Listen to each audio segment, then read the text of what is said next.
2 정도 되는 교회에서 저희 미국에 있는 외삼촌 목사님이 집회하러 나오셨을 때 저희 가족들이 다 간 적이 있어요. 근데 저희 가족들이 다 모이면 50명 되거든요. 가족들이 꽉 찼어. 그리고 거기 성도님들 몇 분 안 계시고 그런 데한테 꽉 찼어요. 그리고 이제 막 부흥회를 하시는데 그때가 제가 초등학교 4학년 때 제 그 기억을 잊지 못해요. 왜냐면 그날 제가 하나님이 살아계시구나라는 걸 처음 경험했던, 그러니까 제가 뭐 만났다고 하기는 좀 그렇지만 제가 그 뜨거움에 정말, 그리고 기도하다가 사람들의 입에서 방언이 터지고 정말 막 기도의 소리가 점점 커지면서 그 공간이 울리는 그 경험을 통해서 뭔가 모를 그 아이의 마음에 하나님 살아계시구나라는 걸 한 번 탁 느낀 그 순간이에요. 여러분, 우리 자녀들이 이런 아울리치 시간을 통해서 하나님 만날 수 있습니다. 저는 믿어요. 우리 아이들은 사역의 방해꾼들이 아니에요. 그들이 다음 세대 사역, 이 선교를 짊어지고 가야 할 세대들입니다. 보여주지 않는데, 데리고 다니지 않는데 그들이 꿈이 생길까요? 전혀 그렇지 않아요. 우리가 해외 아울리치를 가든 국내 아울리치를 가든 아이들을 다 데리고 가는 이유, 가족 단위로 가는 이유가 뭐냐면 사역의 효율을 따지려면 아이들은 집에 두고 성인들만 가야겠죠. 그러면 미래는 없는 거예요. 그들이 밟지 않은 땅에 그들이 왜 꿈을 가져야 되고 왜 다시 가야 되고 그런 마음이 생기겠습니까? 여러분, 선교는 우리가 무엇을 보여주느냐에 따라 향후 하나님께서 거둘 열매가 거기에 있는 것입니다. 우리 자녀들 너무 축복하고 또 여기 오신 또 성인 한 분 한 분 너무 축복합니다. 여러분들이 합력하여 선을 이룬 열매가 우리는 이제 몰라요. 그러나 이 땅 가운데 하나님께서 자라게 하실 줄로 믿습니다. 네. 오늘 우리가 함께 잠깐 나눌 말씀은요, 갈라디아서 6장 9절 말씀인데 우리 다 같이 한번 읽어보겠습니다. 시작. 우리가 선을 행하되 낙심하지 말지니 포기하지 아니하면 때가 이르매 거두리라. 아멘. 오늘 낙심하지 않는 믿음의 사람이라는 제목으로 하나님 말씀 잠깐 나눌게요. 여러분, 아울리치를 하다 보면요, 참 이 재밌는 현상 중에 하나가, 아마 경험해 보신 분들도 있지만 사역하는 그 순간에는 기뻐요. 힘든데 기뻐요. 그리고 얻어지는 보람이 있고 충만해요. 그런데 사역이 마친 후에 찾아오는 공허함이 있는 거 아십니까? 아직 아울리치 중이라 모르시나요? 사역하고 난 뒤에 밀려 들어오는 공허함이 있습니다. 외로움이 있어요. 괴로움이 있고, 또 그 순간에는 뭔가 이렇게 취한 것처럼, 누가 이렇게 주사를 한 방 놓은 것처럼 너무 좋은데 끝나고 삶의 현장에 돌아가면 오는 공허함이 있어요. 여러분, 그 공허함은 도대체 뭘까요? 그 공허함 왜 그럴까요? 사단은 우리의 틈을 노리고 있기 때문입니다. 틈. 참 신기하죠. 제가 예전에 청년부 사역을 하고 또 그때 아마 한동대하고 연결돼서 트레스디아스라고 하는 프로그램이 있는데, 이제 그때 그 찬양 인도 때문에 한동대 학생들 한 70명 캔디데이트를 받아서 그들을 수련회를 인도해 준 적이 있습니다. 오래된 이야기죠. 근데 그때 제가 이제 우영이가 여기 있지만 우영이가 한 돌쯤 지났을 때인가요? 그랬을 때인데 정말 은혜 가운데 3박 4일을 수련회를 인도를 하고 정말 뭐 구름 위에 떠 있는 듯한 느낌으로 집에 돌아왔어요. 저녁에 돌아왔는데 분위기가 맹맹한 거예요. 저는 사역을 하고 왔잖아요. 그리고 막 정말 그 안에서 막 이제 막 질문 한마디만 아내가 해주면 쏟아놓을 이야기들이 보따리가 너무 많은 거예요. 막 천국의 이야기들, 그 학생들이 어떻게 변했고 어떤 현상이 일어났고. 근데 저희 아내는 제가 왔는데 거들떠도 안 보이는 거예요. 나를 서운함이 막 밀려오기 시작하는 거죠. 아니, 지금 사역하고 왔는데 수고했어, 밥 먹자, 뭐 이런 얘기는 안 하고. 저는 그때 미성숙한 사람이었습니다. 저희 아내가 이 돌쟁이 애를 혼자 케어하면서 출근하고 뭐하고 하면서 얼마나 시달렸겠어요. 남편의 빈자리가 전 나중에 알았어요. 그때 몰랐어요. 그래서 제가 이제 시비를 걸기 시작했습니다. 아니 사람이 왔으면 인사를 해야지, 말을 걸어야지.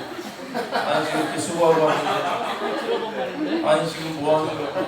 저희 아내가 그러다가 이제 아내가 어떠한 말에 탁 걸려서 저희가 부딪히기 시작했어요. 뜨거워지기 시작했어요. 은혜의 이야기로 뜨거워져야 되는데 뜨거워지기 시작했어요. 그리고 제가 정말 하면 안 되는 행동을 했습니다. 내가 진짜 다시는 내가 하나 봐! 그러고 사실은 문을 살짝 닫으려고 그랬는데 바람이 기압차에 의해서 저쪽에 창문이 열려 있었나 봐요. 그래서 저는 그렇게까지 세게 닫을 생각은 아니었는데 살짝 닫으면 하는데 갑자기 꽝 소리가 나요. 오 이거 아닌데! 제 아내한테 야 이거 아닌데? 이미 벌어진 일이죠. 저희 아내가 얼마나 상처를 받았을지. 사실 오늘 아이들을 이제 마지막 케어를 하면서 저희 아내는 숙소에 있어요. 이제 애들 좀 재우고 또 하는 마지막 케어. 그렇게 미성숙한 사람이었습니다. 제가 이 얘기를 왜 드리냐면 여러분 사역이 너무 좋고 그 순간에는 정말 하늘 위에 있는 것 같은 느낌인데 우리의 삶의 현장에 돌아오면 우리를 방해하는, 걸려 넘어지게 하는 사단이 반드시 있다는 거죠. 거기에 찾아오는 낙심, 이 낙심이 우리가 경계하고 조심해야 될 영적인 원리라는 것입니다. 나 자신에 대한 낙심도 있습니다. 아까 제가 말씀드린 것처럼 변화되지 않은 나의 승질머리. 야, 그렇게 은혜 끼치고 오면 뭐해? 내 현주소는 꽝인데. 나 변하지 않는 나 자신의 승질머리 때문에 여러분 낙심하기도 해요. 또 어떤 낙심이 있어요? 타인에 대한 낙심이죠. 그 당시에 은혜가 있었는데 이게 아울리치가 마치고 3, 4, 5 팀별로 모이면 은혜롭지 않은 이야기가 이렇게 조금씩 퍼질 수도 있어요. 그러면서 타인에 대한 낙심이 생깁니다. 정죄와 판단이 생깁니다. 야, 그거 들었어? 그때 그거 아니었대. 아 그래? 누가 이 말이죠. 그럼 뭐 했대 그 팀? 정말? 뭐 이렇게 되는 거죠. 경험들 해보셨죠? 아닌가요? 뭐 이런 낙심이 있어요. 여러분 한국 사람들은 이 남걱정의 대가들입니다. 그래서 남걱정의 도사들이잖아요. 걱정하지 않아도 될 일까지 걱정해주고 그 자녀까지 걱정해주고 그렇죠? 가족 온 가족 걱정해주는 거 아시죠? 그런 걸로 찾아오는 낙심이 있습니다. 또 다른 낙심, 공동체에 대한 낙심이 있습니다. 뭐냐면 옛 공동체와의 비교. 근데 이게 낙심일 수도 있고 우월감이 될 수도 있고 하여튼 건강하지 않은 감정이 될 수 있어요. 옛 공동체와의 비교. 여기에 찾아오는 낙심이 있죠. 또 어떤 낙심이 있냐면 현실에 대한 낙심이 있습니다. 하나님 일을 하고 왔는데 현실로 돌아오니까 내 일은 아무것도 된 게 없어요. 아무것도 진척된 게 없어요. 일말의 기대를 하고 갔죠. 주님, 저 진짜 믿음으로 갈 수 없는 상황에서 다 팽개치고 선교 갑니다. 주님 아시죠? 제가 주님의 일을 하면 주님은 제 일을 해주시고 목사님 맨날 이 이야기 하니까 하나님 오케이 이러고 왔는데 내려가 보니까 아무것도 된 게 없어요. 더 꼬였어. 야, 이 목사님한테 전화할 거네. 다시는 가나 마라. 꽝 이거 해야 되나 뭐 생각할 수도 있잖아요. 근데 여러분 그런 낙심이 있어요. 현실에 대한 낙심. 산적히 쌓인 일. 또 여전히 나 혼자 감당해야 될 육아. 변함없는 일상. 힘들고 고된 삶의 굴레가 우리에게 주어지는 낙심일 수 있습니다. 또 어떤 낙심이 있습니까? 선교지에 대한 낙심이죠. 섬기고 왔는데 정말 그분들이 그 복음을 진지하게 받았을까? 그냥 밥 먹고 선물 드리니까 좋은 거 아니었을까? 무의미하다. 이런 낙심이 갑자기 찾아온다고. 정말 복음은 증거되는 걸까? 그 땅은 변화되는 걸까? 막 이런 우리의 의문들이 우리로 낙심하게 합니다.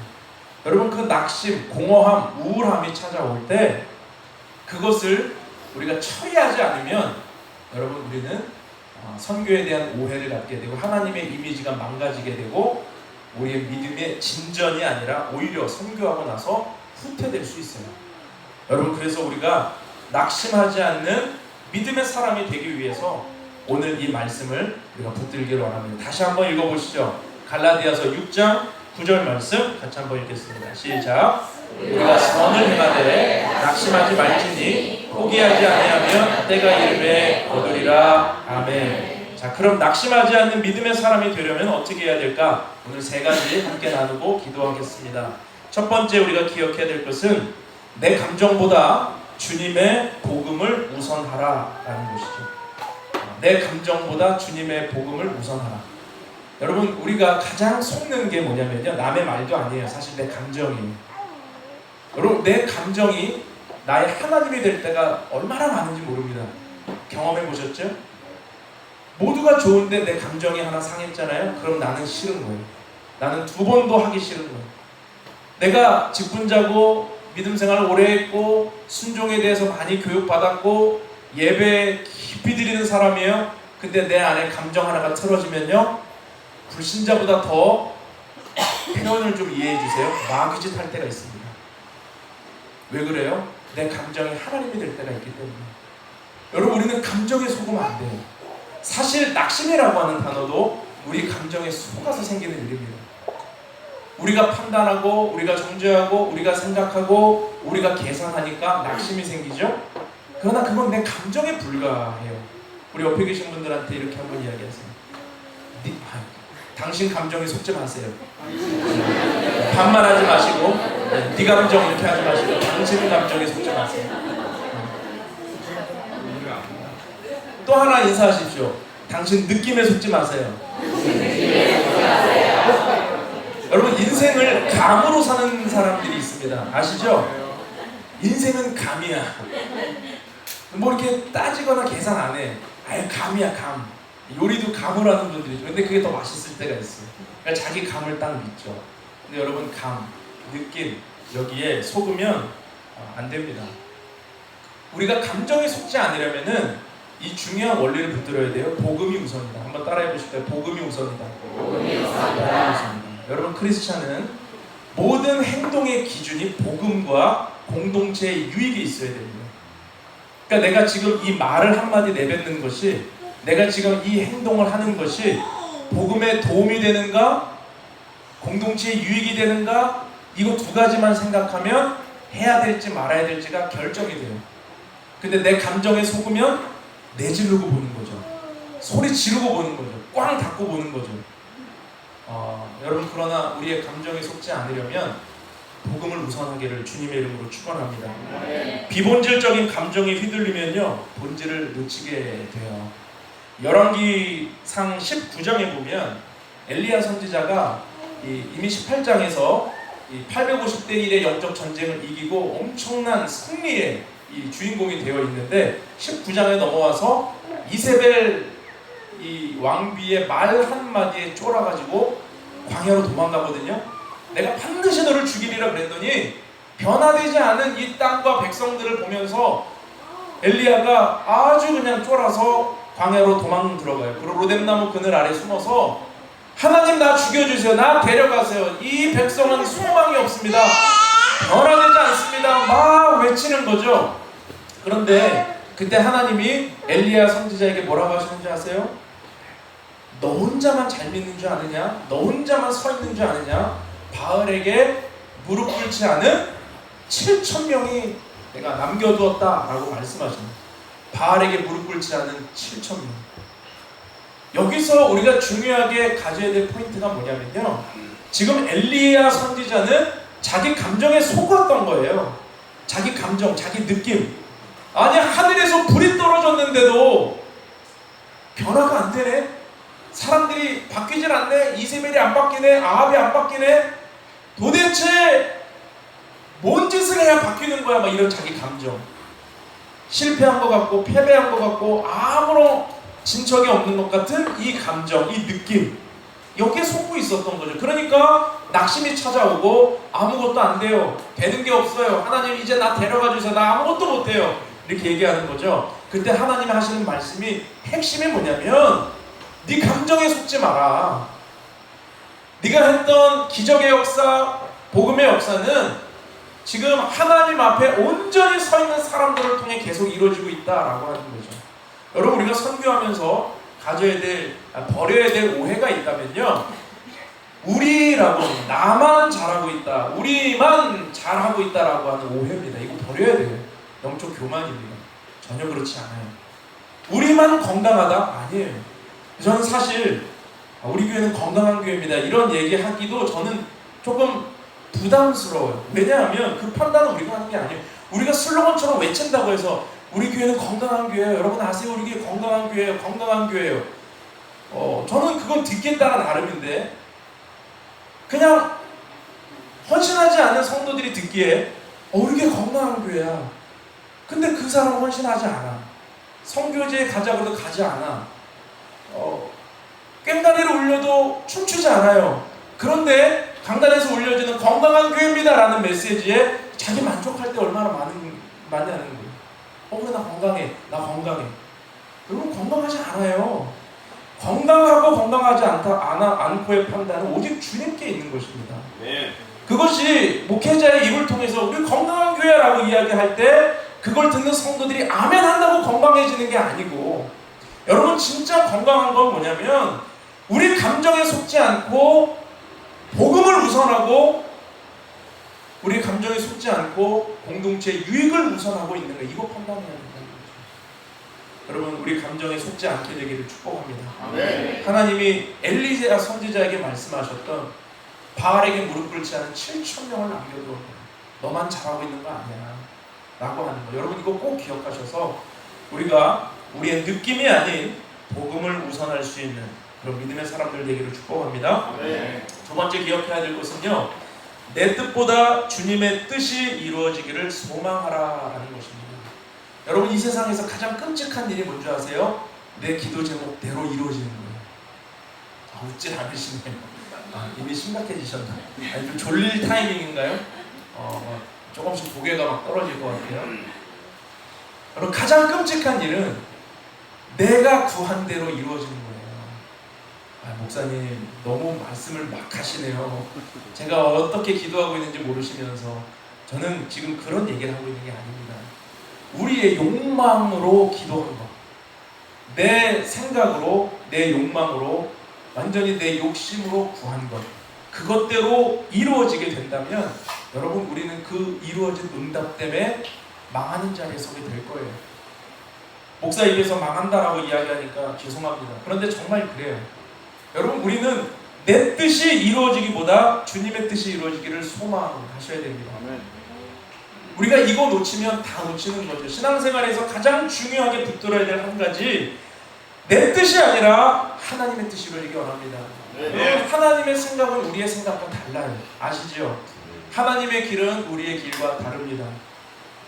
우리가 무엇을 달라고 기도하면 하나님은 딱 우리가 구한 그것을 주시는 분이 아니라 그것을 우리가 얻기 위한 기회를 주시는 분이에요. 용기를 달라고 우리가 기도를 하면 갑자기 우리가 용기 100배 담대함이 생기는 게 아니고요, 용기를 발휘할 기회를 주신다고요. 우리가 두렵지 않음을 달라고, 두렵지 않게 해달라고 기도하면 두려움과 맞설 수 있는 기회를 주세요. 그게 고난이고, 그게 어려움이고, 그게 삶의 굴곡이겠죠.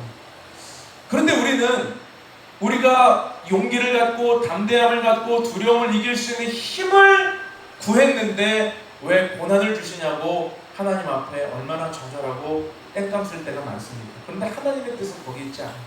하나님은 우리에게 주신 시련을 통해 우리가 성장하기를 원하십니다. 아멘. 우리 옆에 계신 분들한테 이렇게 졸린 눈을 살짝 비벼주시면서 하나님은 당신이 성장하기 원하십니다.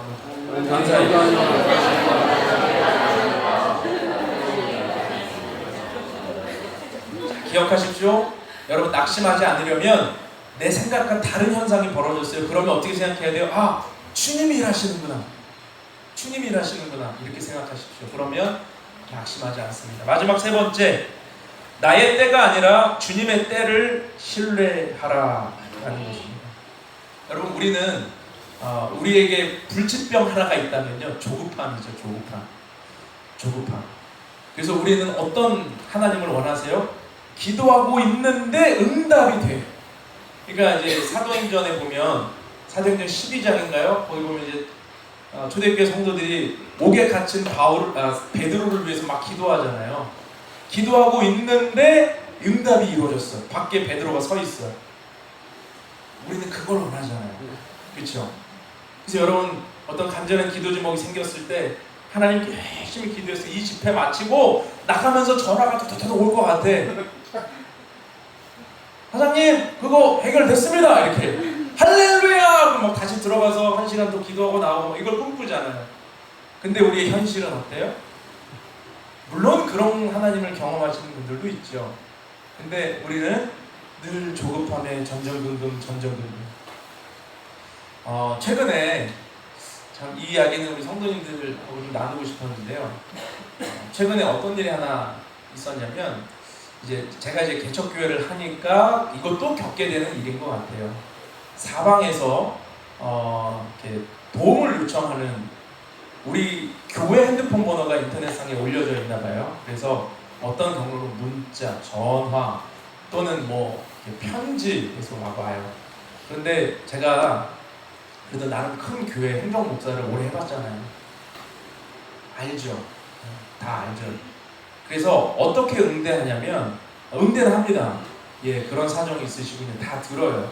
그리고 그러면 만나서 제가 신방을 통해서 대화를 하고 제가 축복 기도를 해드리고 어떤 도움이 필요할지를 제가 좀 같이 고민해 보겠습니다. 그러면 안 만납니다. 그리고 하는 말은 다 돈이에요. 돈만 보내시면 돼요. 계좌. 자, 보내는 게 하나님 뜻이에요? 어떻게 생각하세요? 그래도 목사님 주는 교회인데 줘야죠. 이렇게 생각하십니까? 그럼 너무 여러분의 목사가 어리숙하지 않아요? 저는 만나자고 합니다. 제가 시간을 낼 테니 만나시죠. 그러면은 10번 중에 9번은 안 만나고 한 번은 집이 제주도래.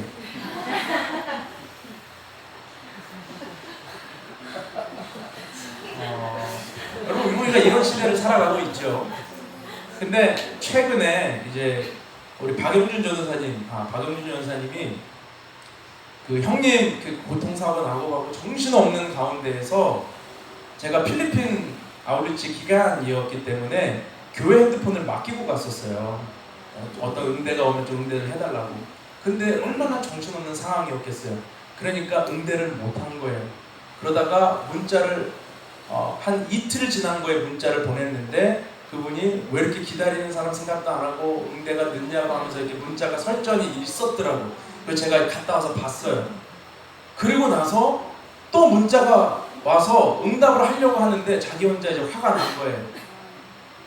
그러면서 이제 거기에 육두 문자를 쫙 쓰더라고. 이런 시대를 우리가 사실 살아가는 거죠.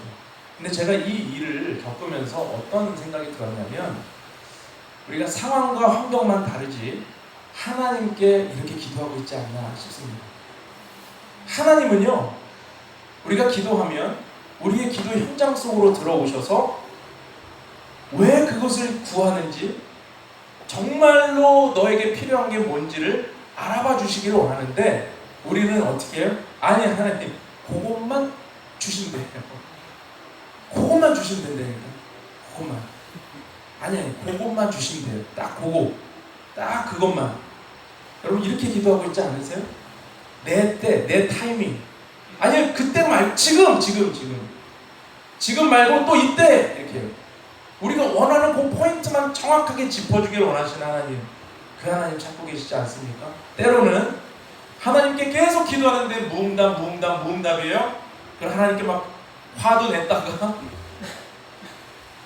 냈다가 때도 부렸다가 다시 매달렸다가 하나님 가만히 계시는데 우리의 감정 때문에 화냈다가 때 부렸다가 욕하려다 참았다가 뭐 이러지 않으세요? 하나님 앞에?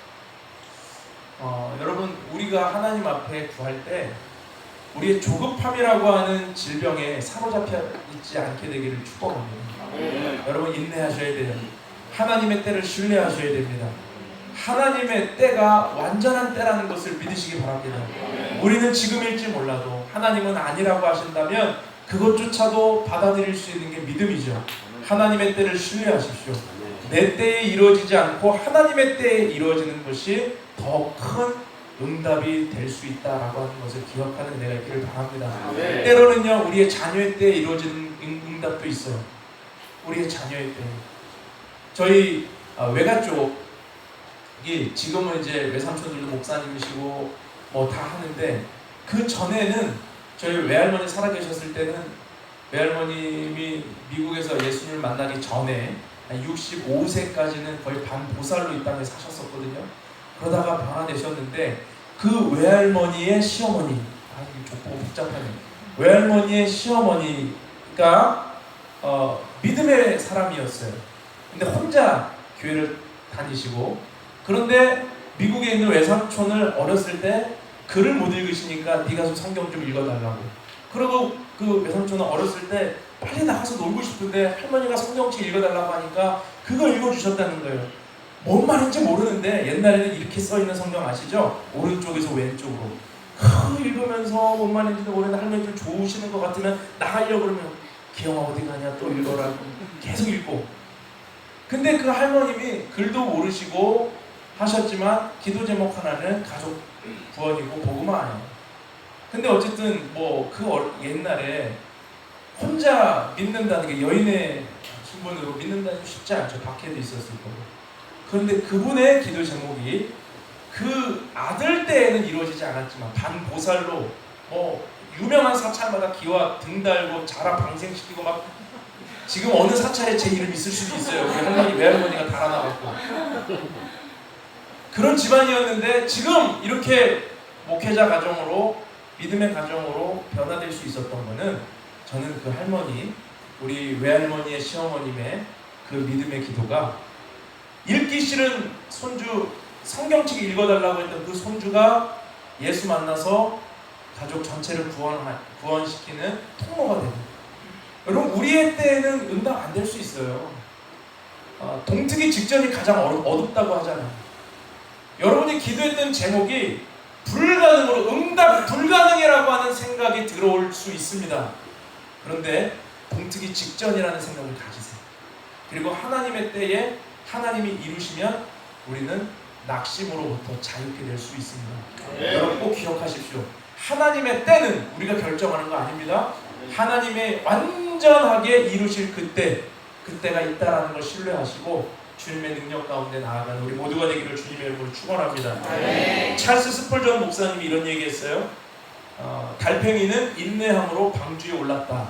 들어보신 적 있을 겁니다. 달팽이는 인내함으로 방주에 올랐다. 달팽이가 방주에 스스로 오르기까지 방주는 닫히지 않고요, 홍수 심판은 시작되지 않아요. 그 한 마리의 미물도 사랑하신 하나님, 그 하나님이 인내함으로 오늘 우리를 바라보고 계시다면, 우리가 하나님 인내함으로 신뢰하고 하나님의 때를 신뢰하는 믿음을 구하는 건 당연한 거죠. 여러분 조급해하지 마시고 하나님을 신뢰할 수 있기를 축원합니다. 우리 함께 기도합시다.